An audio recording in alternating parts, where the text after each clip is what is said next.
السلام علیکم اسٹوڈینٹس، آج ہم پڑھیں گے حضرت سیدہ زینب بنت علی رضی اللہ تعالی عنہا۔ حضرت زینب کا تعارف بتاتی ہوں میں آپ کو کہ وہ کون تھیں۔ حضرت زینب بنت علی یہ حضرت علی رضی اللہ تعالی عنہ اور حضرت فاطمہ الزہرا رضی اللہ تعالی عنہ کی بڑی بیٹی ہیں۔ حضرت امام حسن اور حسین رضی اللہ عنہ کی بہن اور نواسی رسول صلی اللہ علیہ وسلم ہیں۔ آپ کی ولادت 5 جمادی الاول 5 ہجری کو مدینہ منورہ میں ہوئی۔ آپ کے القابات صدیقہ، صغریٰ، ثانی زہرا اور شریکۃ الحسین ہیں۔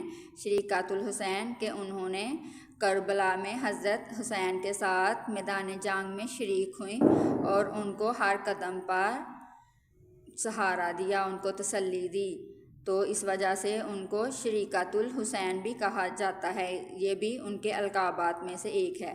آپ کی کنیت ام المصائب ہے۔ ام المصائب کہا جاتا ہے کہ جو غریبوں کی اور جو پریشان ہوتے تھے ان کی ہمیشہ مدد کرتی تھیں۔ آپ رضی اللہ تعالیٰ عنہ نے 7 سال کی عمر تک اپنے نانا حضرت محمد صلی اللہ علیہ وسلم سے دین کی تعلیمات حاصل کیں۔ آپ بہت عقل مند، دانا اور گفتگو میں مہارت رکھتی تھیں۔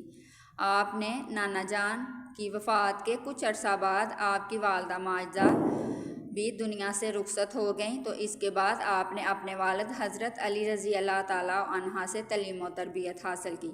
حضرت زینب کا نکاح حضرت علی رضی اللہ تعالیٰ عنہ کے بھتیجے حضرت عبداللہ بن جعفر رضی اللہ تعالیٰ عنہ سے ہوا۔ آپ کے 4 بیٹے ہیں، حضرت علی، حضرت اون اکبر، حضرت محمد اور حضرت عباس، اور آپ کی ایک بیٹی ہیں حضرت ام کلثوم رضی اللہ تعالیٰ عنہ۔ حضرت زینب ام المصائب ہیں، لیکن پھر بھی ان کے صبر و استقامت کی مثال کہیں اور نہیں ملتی۔ کربلا کے میدان میں اپنے بھائی، بیٹوں، جوان بھتیجوں کو شہید ہوتے دیکھنے کے باوجود دین حق کی سربلندی کے لیے صبر کا مظاہرہ کیا۔ ہمیشہ حمد خدا کی اور خدا کی دی گئی نعمتوں کی شکر گزاری کی اور تکالیف پر صبر کیا۔ حضرت زینب رضی اللہ تعالیٰ عنہ کی شخصیت کا اہم ترین پہلو آپ کی حق گوئی اور بہادری ہے۔ واقعہ کربلا کے بعد آپ نے جو خطبے دیے، جن سے امت مسلمہ میں ایک نئی روح بیدار ہوئی، یزید کے دربار میں ان کے خطبے نے شہرہ آفاق حیثیت حاصل کی۔ آپ رضی اللہ تعالیٰ عنہ خطبے میں فرماتی ہیں، تو یعنی یزید کو کہہ کر پکاریں گے، جتنا چاہے مکر و فریب کر لے اور بھرپور کوشش کر کے دیکھ لے، مگر تجھے معلوم ہونا چاہیے کہ تو نہ تو ہماری یاد لوگوں کے دلوں سے مٹا سکتا ہے اور نہ ہی وحی الہی کے پاکیزہ آثار ختم کر سکتا ہے۔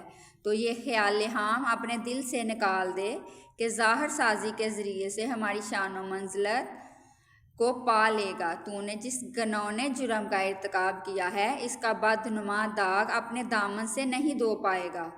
تیرا نظریہ نہایت کمزور اور گھٹیا ہے۔ تیری حکومت میں گنتی کے چند دن باقی ہیں، تیرے سب ساتھی تیرا ساتھ چھوڑ جائیں گے، تیرے پاس اس دین کی حسرت اور پریشانی کے سوا کچھ بھی نہیں بچے گا۔ جب منادی ندا کرے گا کہ ظالم اور ستمگر لوگوں کے لیے خدا کی لعنت ہے۔ حضرت زینب رضی اللہ تعالیٰ عنہ کی شہادت 15 رجب 62 ہجری کو شام کے شہر دمشق میں ہوئی اور وہیں آپ رضی اللہ تعالیٰ عنہ کو سپرد حق کیا گیا۔ تو یہ حضرت زینب رضی اللہ تعالیٰ کے بارے میں آپ نے پڑھا ہے کہ وہ کون تھیں۔ حضرت فاطمہ حضرت علی کی بیٹی تھیں اور حضرت حسن و حسین کی بہن تھیں، اور ان کی شادی حضرت علی کے بھتیجے کے ساتھ ہوئی، حضرت عبداللہ بن جعفر کے ساتھ۔ ان کے 4 بیٹے اور 1 بیٹی ہیں، اور انہوں نے کربلا کے میدان میں حضرت حسین رضی اللہ تعالیٰ عنہ کا بھرپور ساتھ دیا، اور یہ ام المصائب ہیں، لوگوں کی مدد کرتی ہیں۔ ان کی بہادری کی مثال کہیں اور نہیں ملتی۔ یہ سارا کچھ آپ نے پڑھا ہے۔ حضرت زینب بنت علی کی مبارک زندگی سے ہمیں بھی درس لینا چاہیے کہ ہمیں ہمیشہ حق کا ساتھ دینا چاہیے۔ اگر ہم حق پر ہیں تو ہمیں اس پر ڈٹے رہنا چاہیے، کیونکہ حق پر ڈٹے رہنے میں ہی دنیا اور آخرت کی بھلائی ہے، اسی میں ہماری کامیابی اور کامرانی ہے۔ کیونکہ جب ہم حق پر ہوں گے تو قیامت کے دن اللہ تعالیٰ کے ہاں سرخرو ہوں گے کہ ہم نے حق کا ساتھ دیا ہے۔ اس کے علاوہ آپ نے یہ سارے چیپٹر کی ریڈنگ کرنی ہے، اس کو پڑھنا ہے اچھے سے۔